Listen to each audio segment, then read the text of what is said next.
క్రీస్తు యేసు కలిగిన ఈ మనసును మీరు కలిగి ఉండమని దేవుని వాక్యం సెలవిస్తుంది. కాబట్టి మరి క్రీస్తు యేసు కలిగిన మనసును మనం కలిగినప్పుడు మాత్రమే ఆయన పరలోక రాజ్యంలోనికి వారసులుగా ఉంటాము.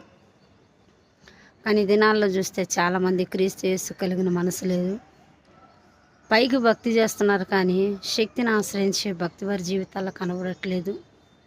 చాలామంది ఆ సేవకులు సేవకురాళ్ళు వాళ్ళ వల్లే ఉండాలని అనేకులు ప్రయత్నిస్తున్నారు కానీ క్రీస్తు వలె జీవించటానికి ప్రయత్నించే వాళ్ళు చాలా తక్కువగా ఉన్నారు.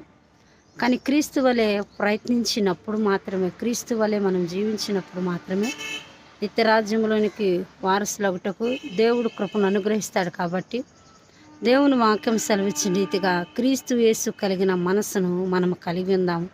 క్రీస్తు యేసు కలిగిన మనసు మనము కలిగి ఉన్నప్పుడే దేవుడు ఉన్న ఆ నిత్యత్వంలో మనము జీవించగలుగుతాం. మనం మనకలాగా మనుషుల్లాగా బ్రతికితే మానవ స్వభావం ఎప్పుడు ఏం కోరుకుంటుందంటే స్వార్థాన్ని కోరుకుంటుంది. మానవ స్వభావంలో స్వార్థం ఎక్కువ ఉంటుంది.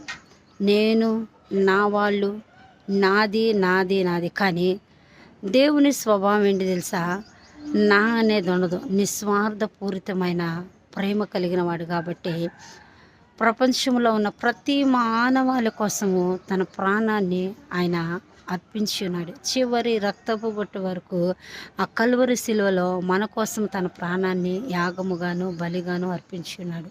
ఎందుకు అర్పించినాడంటే నీవు నేను ఆ యొక్క రక్తము చేత విమోచింపబడి, ఆ రక్తము చేత కడగబడి, పాపము నుండి శాపము నుండి విడిపింపబడి దేవుని స్వరూపంలోనికి మార్చబడాలని, మార్చబడిన తరువాత మన నడక, మన పడక, మన మాట, మన ఆలోచన, మన తలంపులు, మన ఉద్దేశాలు, మన జీవిత విధానం మొత్తము క్రీస్తు వలె ఉండాలని దేవుడు ఇష్టపడుతున్నాడు. కాబట్టి ఎప్పుడైతే క్రీస్తు వలె మనం జీవించడానికి మనం ప్రయత్నిస్తూ క్రీస్తు వలె మనము మార్చబడతామో అప్పుడు మాత్రమే దేవుడు ఉండే ఆ నిత్యరాజ్యంలో మనము చేరగలుగుతాము. ఆ నిత్యత్వమును మనం స్వతంత్రించగలుగుతాము.